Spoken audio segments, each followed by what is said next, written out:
Hello my dear friend, अपने YouTube channel पर रचना academy में आप सभी का स्वागत है।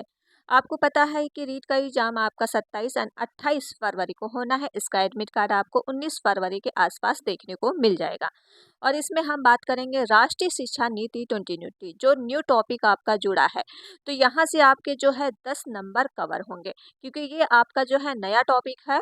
और यहाँ पे जैसे सीडीपी में क्वेश्चन पूछे जाएंगे, साथ में आपके और भी सब्जेक्ट में क्वेश्चन पूछ सकते हैं, जैसे कि पीआरटी एंड जूनियर दोनों के लिए मोस्ट इम्पॉर्टेंट वीडियो है। और एनईपी आप इस तरह से पढ़ोगे, आपको इसी वीडियो में हर चीज़ याद हो जाएगा और इससे बाहर आपका एक भी नंबर बाहर नहीं जाएगा। ठीक है, अगर आपने इतना कर लिया तो एनईपी से अगर कोई भी क्वेश्चन आएगा तो आपका एक भी क्वेश्चन नहीं छूटने वाला है। इसकी गारंटी हम लेते हैं, 101% की गारंटी हम खुद ले रहे हैं कि आपका एनईपी से क्वेश्चन आएगा तो इसी से आएगा। और एक एक वीडियो और हम आपको कराएंगे, प्रैक्टिस से करा देंगे जो एनईपी के द्वारा क्वेश्चन पूछे गए हैं अदर एग्जाम में और न्यू क्वेश्चन, तो वो वीडियो भी आपको जल्दी ही मिल जाएगी। तो इस वीडियो को आपको ज़्यादा से ज़्यादा शेयर करना है। आप लोग शेयर नहीं करते हो तो आपसे रिक्वेस्ट है कि वीडियो को आप लोग शेयर करिएगा, लाइक एंड चैनल को सब्सक्राइब जरूर कर लीजिएगा अगर चैनल पर पहली बार विजिट कर रहे हैं। जो जो चीज़ें हमने आपको कराई है वो चीज़ें आप देख लीजिएगा, इससे बाहर आपका कुछ नहीं जाने वाला है। अब हम चलते हैं एनईपी 2020, न्यू टॉपिक आपका है। अब इस टॉपिक में हम पढ़ेंगे राष्ट्रीय शिक्षा नीति एनईपी 2020। इसके बारे में हम पढ़ लेते हैं कि आपकी जो पॉलिसी आई है, कितनी पॉलिसी आई है, 3 पॉलिसी आई है। ठीक है, जैसे प्रथम पॉलिसी किसके दौर पे आई थी, तो आप याद रखिएगा प्रथम जो नीति आपकी आई थी 1968 में, किसके दौरान आई थी, तो श्रीमती इंदिरा गांधी के दौरान उस समय ये आपकी आई थी न्यू पॉलिसी जो आई थी। कौन सी? 1968 में। याद रखिएगा द्वितीयक जो आपकी शिक्षा नीति आई थी ये 1986 में, ये राजीव गांधी के दौरान पे आई थी, जब राजीव गांधी पीएम थे तो उस समय आई थी। अब हम बात करते हैं न्यू पॉलिसी आपकी जो आई है, ये नरेंद्र मोदी के दौरान पे आई है, तृतीयक पॉलिसी। ये आपका जो है न्यूनतम है, बिल्कुल नया है। ठीक है, ये नरेंद्र मोदी लाए हैं और ये 2020 याद रखिएगा। प्रथम में आई थी 1968, कई बार पूछ लिया जाता है। आपका द्वितीयक है 1986 है और तृतीय आपको पता ही है 20 एंड 20 है। तो ये चीज़ें आप याद रखिएगा। अगला हम बात कर लेते हैं। अब हम चलते हैं न्यू टॉपिक पे, जो थोड़ा मैं इसको जूम कर देती हूँ ताकि आपको चीज़ें समझ में आ जाए। ठीक है, अब हम चलते हैं एनईपी की पृष्ठभूमि क्या है। ठीक है, एनईपी की 2020 जो है पृष्ठभूमि क्या है, तो आप पृष्ठभूमि याद रखना, ये जनवरी है। ठीक है, यहाँ पे ये जनवरी है, याद रखेगा जनवरी। जनवरी 2015 में जो आई थी आपका MHRD, मानव संसाधन विकास मंत्रालय द्वारा शिक्षा नीति बनाने की घोषणा की गई थी। किसके द्वारा किया गया था, तो याद रखेगा MHRD के द्वारा, मतलब मानव संसाधन विकास मंत्रालय के द्वारा इसकी नीति बनाने की घोषणा की गई थी जनवरी 2015 में। ये आपका जनवरी है 2015 में। मई याद रखिएगा, मई में क्या हुआ, 2016 में। याद रखिएगा इसके अध्यक्ष जो बने थे कौन है, TSR सुब्रमण्यम, ये कैबिनेट सचिव थे। कौन थे, कैबिनेट सचिव थे। यहाँ से क्वेश्चन आपका 1 नंबर पक्का हो सकता है, तो ये याद रखिएगा जो अध्यक्ष थे TSR सुब्रमण्यम कैबिनेट सचिव थे। अब हम चलते हैं कि आपका जो इम्पोर्टेंट है, सबसे इम्पोर्टेंट यहाँ पे आपका है, ये वाला पॉइंट इम्पोर्टेंट है और ये भी आपका पूछ सकते हैं। जो जून 2017 में नया अध्यक्ष बने हैं कौन है, डॉक्टर कृष्ण स्वामी कस्तूरी रंगन। ये आपके अदर एग्जाम में पूछा गया है, तो इसमें भी नया टॉपिक है, तो इसमें भी ये पूछ सकते हैं। यहाँ पे मान लो स्टार, ये चीज आप याद कर लीजिएगा। जून 2017 में जो नया अध्यक्ष बने हैं कौन है, डॉक्टर कृष्ण स्वामी कस्तूरी रंगन। याद रख, कई कई बार तो कस्तूरी रंगन ही नाम दे देते हैं, आप पूरा नाम याद रखिएगा, डॉक्टर कृष्ण स्वामी कस्तूरी रंगन। सबसे इम्पोर्टेंट आपका है 19 जुलाई 2020, क्योंकि आपकी न्यू पॉलिसी है। इसको जो है इसमें कौन अध्यक्ष, तो याद रखेगा कौन शिक्षा नीति जारी की गई किसके द्वारा, MHRD के द्वारा, रमेश पोखरियाल निशंक द्वारा किया गया है, मानव संसाधन विकास। ठीक है, तो याद रखिएगा कौन है, तो रमेश पोखरियाल निशंक द्वारा।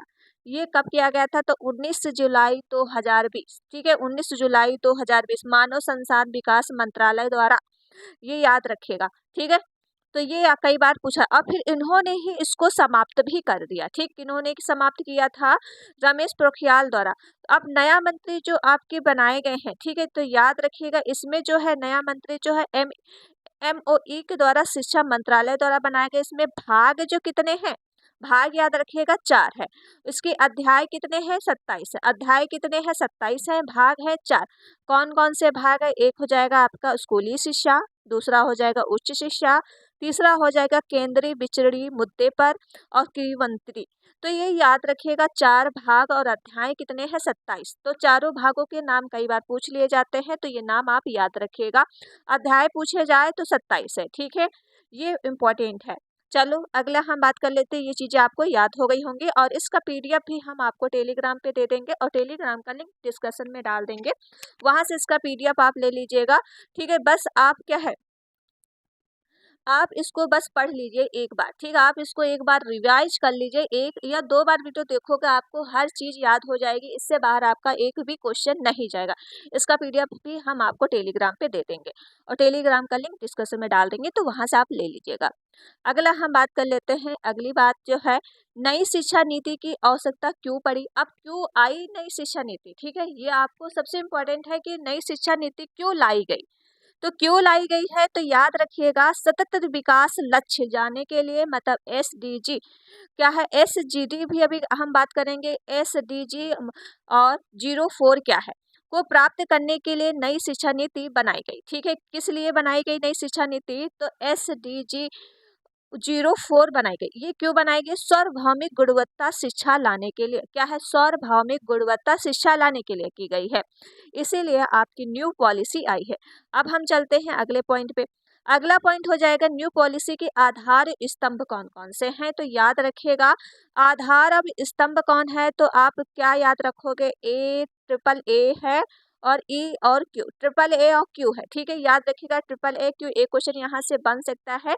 AAA Q क्या है, इसकी क्या फुल फॉर्म पूछ सकते हैं, तो ये याद रखिएगा। एक तो एक्सेस होता है पहुंच, ठीक है, और आपका ट्रिपल जो आपका A है ये वहीनता और की हाहिती, तो इस तरह से इंग्लिश में भी नाम आप याद रखिएगा। और ए जो आपका हो जाएगा उत्तरदायित्व, ई याद हो जाएगा इक्वलिटी तो समानता, और क्यू हो जाएगा क्वालिटी, ये गुणवत्ता। ठीक है, तो इस तरह से आप चीज़ें याद रखोगे। इंग्लिश का ही नाम याद रखिएगा या फिर हिंदी का, जो हिंदी वाले बच्चे वो हिंदी का नाम याद रखिएगा, जो इंग्लिश वाले बच्चे वो इंग्लिश का नाम। कई बार इसका फुल फॉर्म पूछ लिया जाता है। अगले हम पॉइंट पे चलते हैं और वीडियो आप लोग क्या है शेयर करते रहो, और चीज़ें आपको अच्छी लग रही हैं तो प्लीज़ वीडियो को आप लोग शेयर कर दो, लाइक एंड चैनल को सब्सक्राइब जरूर कर लो अगर चैनल पर पहली बार विजिट कर रहे हो। अगला पॉइंट हो जाएगा शिक्षा नीति के मार्गदर्शक और सिद्धांत कौन कौन से हैं, तो याद रखिएगा शिक्षा नीति के मार्गदर्शक और सिद्धांत। जैसे शिक्षा एक क्या है, सार्वजनिक सेवा है। क्या हो जाएगी, शिक्षा एक जो हो जाएगी सार्वजनिक सेवा है। शिक्षा जो आपकी है, देखिए आप पहला पॉइंट याद रखोगे, शिक्षा जो है एक सार्वजनिक सेवा है। शिक्षक जो है क्या है, शिक्षा की दूरी है। ठीक है, शिक्षक जो है शिक्षक की दूरी है, याद रखिएगा। अगला पॉइंट हो जाएगा प्रत्येक बालक में विशिष्ट योग्यताएं होती हैं, उनकी पहचान करना और विकास करना। ठीक, प्रत्येक बालक की अलग अलग विशिष्टताएं होती हैं, तो आप उनको क्या करनोगे, पहचानोगे कि उनके अंदर कौन कौन सी क्वालिटी है और उनका क्या है रुचि से विकास करोगे, उनकी ही रुचि के थ्रू आपको पढ़ाना होगा। तो ये चीज़ इम्पोर्टेंट है। आगे देख लो, आगे हो जाएगा मानवीय और संविधान के मूल्यों का विकास करना। क्या करना है आपको, मानवीय और संविधान के मूल्यों का विकास करना, जैसे समानता, न्याय और स्वतंत्रता, इनका आपको विकास करना है, तो ये इम्पोर्टेंट है। अगला हम बात कर लेते हैं। अगला पॉइंट हो जाएगा आपका शिक्षा नीति के मार्गदर्शक सिद्धांत कौन कौन से हैं, तो सिद्धांत याद रखेगा स्कूल स्तर पर शिकायत या वर्ग को समाप्त किया जाएगा। देखिए स्कूल स्तर पे क्या है, शिकायत या वर्ग को समाप्त किया जाएगा, ये इनके सिद्धांत है। अब नेक्स्ट हो जाएगा सीखने सिखाने, जो आपके सीखने सिखाने की प्रक्रिया को क्या है, CCE अभिन्न अंग है, मतलब सतत व्यापक का मूल्यांकन है। ठीक है, तो ये याद रखिएगा। अगला पॉइंट हो जाएगा आपके सामने रचनात्मक आकलन पर बल देना है। आपको किस पे बल देना है बच्चे की? रचनात्मक आकलन पर बल देना है। मतलब बच्चों की गुणवत्ता का विकास करना है। तभी आपकी एनईपी शिक्षा नीति आई है, जो आपकी न्यू पॉलिसी है। कौन लाया था? नरेंद्र मोदी लाई थी। ठीक है, तो याद रखिएगा। अगले हम बात कर लेते हैं। अगला पॉइंट हो जाएगा नई शिक्षा नीति की विशेषताएं क्या है। वेरी इंपॉर्टेंट है, विशेषताओं से क्वेश्चन पूछे जाते हैं। पहला पॉइंट हो जाएगा आपका सार्थक जो है एनईपी 2020 को क्रियान्वित करने के लिए शिक्षा मंत्रालय, ठीक क्या हो जाएगा? शिक्षा मंत्रालय MOE द्वारा जारी दिशा निर्देश किया गया है। किसके द्वारा किया गया है? MOE के द्वारा जारी निर्देश दिया गया है। अब हम चलते हैं अगले पॉइंट पे। अगला पॉइंट हो जाएगा शिक्षा मंत्रालय MOE की स्थापना करना है। ठीक है, क्या है? MOE की स्थापना करना है। अब हम चलते हैं नेक्स्ट पॉइंट पे। नेक्स्ट पॉइंट हो जाएगा आपका शिक्षा नीति के मार्गदर्शक और सिद्धांत क्या क्या है। अब इनको जो मार्गदर्शक दिए गए हैं बच्चों के अकॉर्डिंग और इनके सिद्धांत, जैसे स्कूली स्तर पर सकाय या वर्ग को समाप्त किया जाए। सॉरी, ये रिपीट हो गया है। ठीक है, चलिए अगले हम पॉइंट पे बात कर लेते हैं। अब यहाँ पे हमने जो बात किया है, ये देखोगे कि नई शिक्षा नीति की विशेषताएं जो हमने बताया और शिक्षा मंत्रालय द्वारा इसकी स्थापना, ये कब हुआ था? तो अगस्त 2020 में इसका गठन हुआ था। कब किया गया था इसकी नई शिक्षा नीति की विशेषताएं? तो याद रखिएगा, अगस्त 2020 को इसको गठन हुआ था। अगला हम बात कर लेते हैं, यहाँ पे आइए। नई शिक्षा नीति की विशेषताएं जो है सकल घरेलू उत्पाद, मतलब आपकी GDP का जो है 6% बजट का प्रावधान किया गया। कितने प्रतिशत का किया गया है? तो 6% का जो है 6% का बजट प्रावधान किया गया है। अब नई शिक्षा नीति जो पैटर्न आपकी आई है, ये क्वेश्चन पूछ सकते हैं। यहाँ पे आप याद रखिएगा, 1 नंबर आपका यहाँ कवर होता है। न्यूनतम पैटर्न जो पद्धति आपकी है, ठीक है, क्या है? 5 + 3 3 3 + 4। अब इनके बारे में हम जान लेते हैं। यहाँ से क्वेश्चन शुरू होता है। ये कितने वर्ष के लिए है? 15 वर्ष के लिए है। अब बालक के लिए 3 से 18 वर्ष के लिए है। नई शिक्षा नीति का आप ये चीज याद रखोगे, 5 + 3 3 + 4 कितने वर्ष के लिए है? 15 वर्षों के लिए है। बालक के लिए 3 से 18 वर्ष के लिए। ओके, अगले हम पॉइंट पे बात कर लेते हैं और वीडियो आप लोग शेयर करते रहो। 1 मिनट रुकिएगा। चलिए उसी के आगे देखिए, अपना नोट्स हमने ये जो तैयार किया था, ठीक है, तो उससे आप पढ़ लीजिए। ठीक, वो आपको मैंने जो PDF बनाई है, तो उसी में इसको हम ऐड कर देंगे। ये नोट्स मैंने खुद तैयार किया है। तो आप देखोगे न्यूनतम पैटर्न जो हमने आपको बताया है कि क्या है, 5 + 3 3 + 4, ये 15 वर्ष के लिए है। और कितने बालक के लिए? 3 से 18 वर्ष के लिए। अब हम चलते हैं कि आपकी जो स्टेजें हैं, तो स्टेज याद रखिएगा, ये आपकी 5 + 3 3 + 4। तो इसमें आप जानोगे जो 5 वर्ष के लिए कितने बच्चों के लिए है? तो 3 से 8 वर्ष तक है। कितने वर्षों के लिए है? 3 से 8 वर्ष तक है। ये पूर्व प्राथमिक से कक्षा 1 या 2 तक, इसे कहते हैं फाउंडेशन स्टेज। क्या कहते हैं? Foundation stage. ये बच्चे चलते हैं पूर्व प्राथमिक से कक्षा 1 या 2 के लिए होते हैं। वर्ष याद रखिएगा, 3 से 8 वर्ष के लिए। अब आपका 3 जो है, 3 वर्ष वाला जो है, ये इसमें बच्चे आते हैं 8 वर्ष से 11 वर्ष के लिए। जो कक्षाएं होती हैं, याद रखिएगा, 3 से 5। क्या रखोगे? 3 से 5 याद रखोगे। ये है जो प्रीपरेटरी स्टेज हो जाएगी। याद रखिएगा, कौन सी स्टेज है? प्रीपरेटरी स्टेज हो जाएगी। कितने क्लास के लिए आती है? 3 से 5 तक आती है, और ये 8 से 11 वर्ष के बच्चे इसमें होते हैं। अगला पॉइंट हम बात कर लेते हैं, जो आपका 3 वर्ष है, ये 11 से 14 वर्ष तक आते हैं। ये कक्षाएं आपकी जो है जूनियर की 6 से 8 तक, ये मिडिल स्टेज होती है। कौन सी स्टेज होती है? मिडिल स्टेज होती है। लास्ट हो जाएगा आपका जो 4 वर्ष है, ये होती है 14 से क्या है, 18 वर्ष तक। इसमें जो कक्षाएं आती हैं 9 से 12 तक, ये माध्यमिक स्टेज हो जाएगी। याद रखिएगा, फाउंडेशन स्टेज पहले आती है, फिर प्रिपरेटरी स्टेज आती है, फिर मिडिल, फिर क्या आती है? माध्यमिक स्टेज। और स्टेज है ये आप याद इसी तरह से याद रखोगे। अगला हम पॉइंट कर लेते हैं, चीजें आपको याद हो रही होंगी, और एक बार इसको वीडियो अच्छे से आप देख लीजिएगा, तो चीजें आपको अच्छे से याद हो जाएंगी।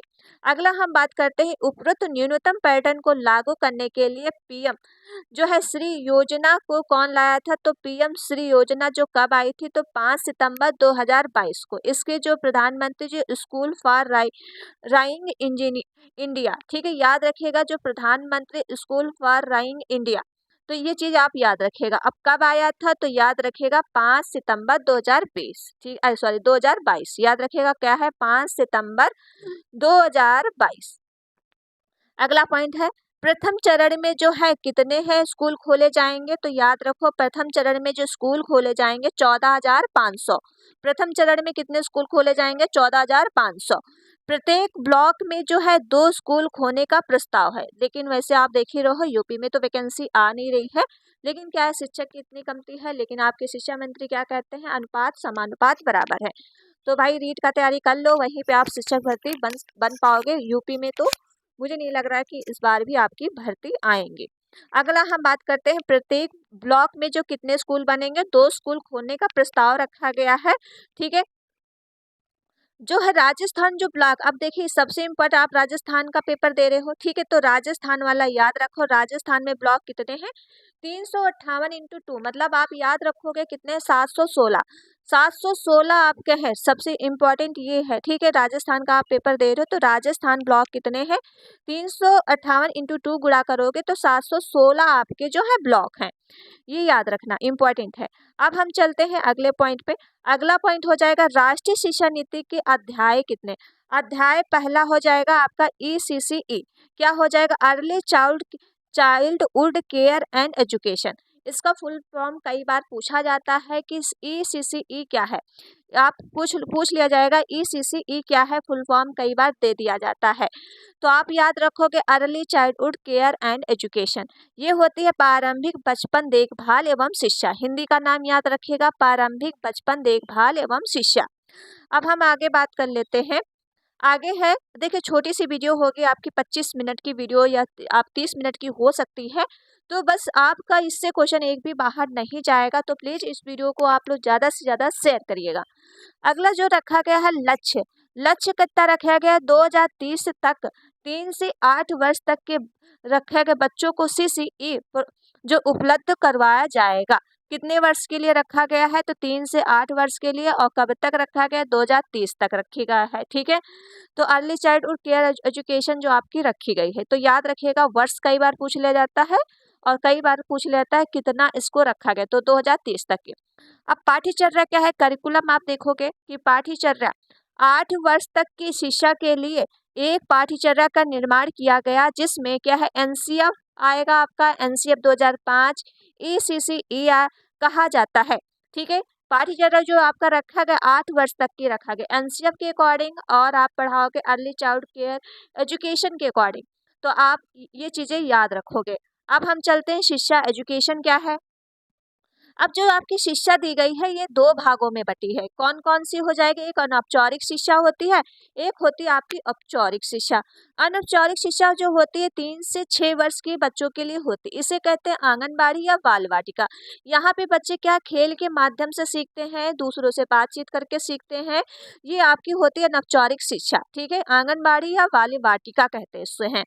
अब हम चलते हैं दूसरी शिक्षा आपकी जो है औपचारिक शिक्षा, ये होती है 6 से लेके 8 वर्ष, ये आपकी स्कूली शिक्षा जो आप क्या है आपके मतलब बुक से माध्यम से पढ़ाया जाता है, स्कूल टीचर वगैरह पढ़ाते हैं, यहाँ पे बच्चे क्या खेल के माध्यम से इसे प्ले भी कहते हैं, प्लेइंग मतलब एजुकेशन भी कहते हैं, ठीक है। तो ये चीजें आप याद रखना। अब अगर पूछ ले जाए एजुकेशन किन भागों में बटी, तो 2, एक अनौपचारिक एक औपचारिक, ठीक। यहाँ पे कोई भी पढ़ा सकता है, कहीं भी आप शिक्षा ले सकते हो। औपचारिक होती है आप एक जगह ही बैठ के शिक्षा ले रहे हो, उसे ही कहते हैं औपचारिक, ये होती है 6 से 8 वर्ष के लिए, और ये होती है 3 से 6 वर्ष के लिए, याद रखिएगा। अगला हम बात करते हैं, अगला पॉइंट हो जाएगा आपका, अगला पॉइंट हो जाएगा अध्याय 2, ये आया था FLN, ठीक, FLN आया था जब अध्याय 2 में, इसे कहते हैं फाउंडेशन लिटरेचरी एंड न्यूमरेसी, क्या कहते हैं इसका फुल फॉर्म याद रखेगा, फाउंडेशनल लिटरेचरी एंड न्यूमरेसी, इसे कहते हैं हिंदी में बुनियादी शारस्ता एवं संख्या ज्ञान, क्या कहते हैं, बुनियादी शारस्ता एवं संख्या का ज्ञान। हिंदी का नाम याद रखेगा, इंग्लिश का नाम याद रखेगा। अब इसका जो लक्ष्य रखा गया है 2025, भाई 2025 तो चल ही रहा है, अब 2025 तक ही लक्ष्य रखा गया है, इसके बाद जो 2026 आएगा तब ये चीजें चेंज होंगे। 2025 तक रखा गया है 9 वर्ष तक के बच्चों को क्या है, पढ़ना लिखना व संख्याओं का ज्ञान करना, ठीक है, बच्चों को क्या आना चाहिए, पढ़ना आना चाहिए, लिखना आना चाहिए और संख्याओं का ज्ञान होना चाहिए। ये 9 वर्ष बच्चों के अंतर्गत इतना आ जाना चाहिए। इसमें रखा गया FLN के द्वारा। अब हम चलते हैं अगले पॉइंट। उपरोक्त लक्ष्य को प्राप्त करने के लिए राष्ट्रीय स्तर पर एक मिशन चलाया जाएगा। ठीक, आपका जो उपरोक्त राष्ट्रीय कौन सा मिशन चलाया जाएगा, निपुण भारत मिशन। कौन सा निपुण चलाया जाएगा, निपुण भारत मिशन। कई बार पूछा गया है कि उपरोक्त लक्ष्य प्राप्त करने के लिए राष्ट्रीय स्तर पर मिशन चलाया जाएगा, कौन सा, निपुण भारत मिशन। अब हम चलते हैं अगले पॉइंट पे। अगला पॉइंट आपके सामने है और चीजें आपको अच्छी लग रही होंगी तो प्लीज वीडियो को आप लोग क्या ज्यादा से ज्यादा आप लोग शेयर करो, लाइक एंड चैनल को सब्सक्राइब जरूर कर लो।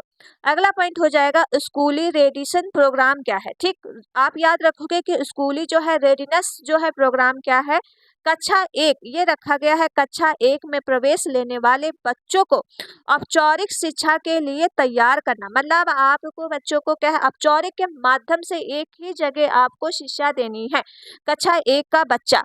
अब अवधि जो रखी गई है 12 सप्ताह और या 3 माह। ठीक, कितनी अवधि रखी गई, 12 सप्ताह होना चाहिए तक अंदर शिक्षा देने या फिर 3 माह तक। ठीक है, ये रखा। अध्याय 3 में देख लो क्या है। अध्याय 3 में जो दिया गया है शिक्षा का सार्वभौमिकरण होना चाहिए। ठीक, अध्याय 3 में दिया गया है शिक्षा का क्या है, सार्वभौमिकरण होना चाहिए। अर्थ है सभी तक शिक्षा की पहुंच हो, अर्थात ड्रॉप आउट बच्चों की संख्या कम करना। ठीक है, जो बच्चे क्या है ड्रॉप आउट हो जाते हैं, मतलब नहीं आते, उनकी संख्या कम करना। अब ये चलते हैं GER क्या है, ग्रॉस इनरोलमेंट रेशियो, जैसे शकल नामांकन अनुपात। ठीक है, हो जाएगा। ओके, अब हम चलते हैं इसका जो लक्ष्य रखा गया है 2030 तक रखा गया है, GER 100% करना है। ठीक, जो शकल नामांकन आपका अनुपात रखना है उसको 100% बराबर अनुपात रखना है 2030 तक की। वैसे तो अभी भी सारा अनुपात बराबर ही रहता है शिक्षा मंत्री के द्वारा। ठीक है, जैसा कि पूछा जाता है। अध्याय आपका 4 हो जाएगा पाठ्यक्रम एवं शिक्षा शास्त्र क्या है, विषयों के चुनाव में लचीलापन होना चाहिए। और क्या है, बहुभाषावाद या भाषा शक्ति का विकास होना चाहिए। बहुभाषावाद मतलब हर अलग अलग तरीके का बच्चा आता है, जैसे कि बच्चा क्या है, एक मरियम हो सकता है, पंजाबी हो सकता है, ठीक है, हिंदी मातृभाषा, सब इसमें एक साथ ही पढ़ेंगे। क्या पढ़ेंगे, साथ में ही पढ़ेंगे। तो भाषा शक्ति का विकास होना चाहिए। अगले पॉइंट पे हम चलते हैं। अगला पॉइंट आपके सामने हो जाएगा कक्षा आपका 3 पॉइंट, कक्षा 5वीं तक मातृभाषा में और आवश्यकता पड़े तो 8वीं तक भी पढ़ाया जा सकता है। देखिए कई बार पूछा गया है कि बच्चे की मदर टंग में कहाँ तक की शिक्षा देनी, तो 5वीं तक, आवश्यकता पड़े तो आप 8वीं तक भी बच्चे की मदर टंग में आप क्या है उसको पढ़ाया जाए। तो ऑप्शन ये आप कई बार पूछा जाता है, तो ये इम्पोर्टेंट है। अगला पॉइंट हो जाएगा योगनात्मक आकलन की जगह रचनात्मक आकलन पर बल दिया जाए। ठीक, योगनात्मक आकलन, देखिए योगनात्मक आकलन की जगह आप रचनात्मक आकलन पर बल दोगे, बच्चे की क्या सृजनात्मकता की विकास करोगे, गुणवत्ता का विकास करोगे, तो इस पे आपको बल देना है। अगला पॉइंट हो जाएगा बहुआयामी, जैसे आपका होता है बहुआयामी होलिस्टिक रिपोर्ट कार्ड तैयार किया जाए, मतलब अर्थात 360 डिग्री का आकलन होना चाहिए, मतलब बच्चे का हर पक्ष का आकलन आपको करके रिजल्ट बनाना है। ठीक, रिपोर्ट कार्ड जो होना चाहिए हर पक्ष को आपको आकलन करना है, तो 360 डिग्री मतलब हर पूरा कवर करना आपको बच्चों का। ओके, अगर अगला पॉइंट जो है आपके न्यूनतम जो पद्धति आई है, ये कई बार पूछ लिया जाएगा, 5+3+3+4 आई है के अनुसार पाठ्यचर्या का निर्माण करना है। तो बोर्ड का जो कक्षाएं होती हैं 1 वर्ष में 2 बार देने की अनुमति होनी चाहिए, मतलब बोर्ड की जो आपकी परीक्षा होती है कितनी बार होना चाहिए, 1 वर्ष में 2 बार। जैसे आपकी बोर्ड एक होती है मुख्य परीक्षा, एक होती है सुधार परीक्षा, ये आपकी बोर्ड परीक्षा कराई जाती है। अगला पॉइंट हो जाएगा कि राष्ट्रीय स्तर पर एक आकलन या मूल्यांकन केंद्र स्थापित करना, जिससे क्या है परख कहा जाता है। क्या कहा जाता है, परख कहा जाएगा। नोट करके याद रखिएगा, राजस्थान में इसे असेसमेंट सेल मतलब आकलन प्रकोष्ठ भी कहा गया है। ठीक, जो राजस्थान में क्या कहा गया याद रखो कि राजस्थान में इसे कहा गया असेसमेंट सेल याद रखो, या फिर आकलन प्रकोष्ठ कहा गया है। ओके, परख को, ठीक, ये राजस्थान में कहा गया है। यह जो आपका हो जाएगा RSCERT उदयपुर द्वारा संचालित है। कहाँ से है, राजस्थान से है, तो उदयपुर से संचालित है। क्या है, RSCERT। ठीक, उदयपुर से संश्लित है। अध्याय 5 में याद रखो कि अध्याय 5 में जो है शिष्य जो आपका टीचर है 2030 तक न्यूनतम योग्यता जो है 4 वर्षीय एकीकृत बीएड डिग्री होनी चाहिए। मतलब आपके जो है बीएड कैसे कितने वर्ष का होना चाहिए, 4 वर्षीय का होना चाहिए। सामान्य क्षेत्रों में छात्र और शिक्षक का अनुपात कितना होना चाहिए, 30:1। अब अगर पूछ लिया जाए शैक्षिक दृष्टि जो पिछड़े छात्रों का शिक्षक अनुपात कितना होना चाहिए, तो 25:1 होना चाहिए। अगर सामान्य पूछा जाए तो 30 आपका 1 है। अगर दृष्टि और पिछड़े छात्रों का रेशियो पूछा जाए तो 25:1 है। ये पूछा गया है, कई बार ये क्वेश्चन पूछा गया है। अगला हम बात कर लेते हैं, बस आप वीडियो में लास्ट तक बने रहिए, आपको चीज़ें याद हो रही होंगी और आप चीज़ें समझ भी रहे होंगे। अगला पॉइंट हो जाएगा सतत जो व्यवसायिक विकास जो है CDP जो आपका दिया गया CPD मतलब के लिए कि प्रतिवर्ष शिक्षक को न्यूनतम जो है 50 घंटे का परिसर में भाग लेना अनिवार्य। कितने घंटे का, 50%। अगला पॉइंट हो जाएगा शिक्षक शिक्षा के लिए राष्ट्रीय स्तर की पाठ्यचर्या जारी करना जिसे कहते हैं NCFTE। क्या कहते हैं, याद रखो, NCFTE कहते हैं, ठीक है, याद रखना, इसे कहा जाता है। अध्याय 6 में देखो क्या लिया गया है। अध्याय 6 में आपका समानता मूलक एवं समावेशी शिक्षा, ठीक, क्या हो जाएगा, समानता एवं मूलक समावेशी शिक्षा। पहला हो जाएगा समाज के शैक्षिक दृष्टि से पिछड़े क्षेत्र में जो है SEG स्पेशल एजुकेशन जोन विशेष शिक्षा क्षेत्र कहा जाएगा, ठीक है। दूसरा हो जाएगा लड़कियों के लिए गुणवत्ता शिक्षा उपलब्ध करवाने के लिए जो आपकी जेंडर इंक्लूजन जो फंड खोला जाएगा। अगला आप देखोगे जो थर्ड पॉइंट हो जाएगा CWSN। क्या है, CWSN बच्चों को गुणात्मक शिक्षा उपलब्ध करवाने के लिए कार्य योजना बनाई जाएंगी। तो किसके द्वारा बनाए जाएंगे, CWSN के द्वारा बनाई जाएगी, गुणात्मक शिक्षा उपलब्ध करवाने के लिए कार्य योजना बनाई जाएगी। अगला पॉइंट है अध्याय 7 में, याद रखो कि अध्याय 7 में क्या है आपका स्कूल कॉम्प्लेक्स SC मतलब विद्यालय परिसर। तो विद्यालय परिसर क्या है SC के लिए, तो याद रखो विद्यालय परिषद की अवधारणा जो है सर्वप्रथम कौन लाया था, तो कठोरी आयोग। कौन लाया था, कठोरी आयोग। ये लाए थे 1964 से 66 में ने दी थी। कब आई थी, तो 1964 से 66। 5 से जो है 10 किलोमीटर के क्षेत्र में 2025 तक स्कूल जो कॉम्प्लेक्स स्थापित किए जाएंगे। इसे अंतर्गत सभी प्रकार के स्कूल जो खेल के मैदान, पुस्तकालय, सामाजिक चेतना केंद्र और बाल केंद्र भी बनाए जाएंगे। मतलब 5 कक्षा तक ये सब कुछ होना चाहिए और 10 किलोमीटर की दूरी तक ये पूरा होना चाहिए। अगला हम बात करते हैं, अगला पॉइंट हो जाएगा इसके संसाधनों का जो प्रबंध कराने के लिए स्कूल कॉम्प्लेक्स की प्रबंध जो समिति आई थी, तो SCMRC का गठन किया जाएगा। अध्याय 8 में दिया है जो है नामक निर्धारण एवं प्रत्यायन। क्या है, तो याद रखो प्रत्येक राज्य में शिक्षा नीति के मानकों को निर्धारित करने के लिए मानकों को स्थापित किया गया है जो निम्नलिखित प्रकार से हैं। जैसे कि आपके ये हो जाएंगे, कौन कौन से प्रकार के हैं, स्कूल शिक्षा विभाग, और याद रखो कि स्कूली शिक्षा निदेशालय, इसके द्वारा हो जाएगा SCERT के द्वारा, और इसके बाद हो जाएगा SSA के द्वारा।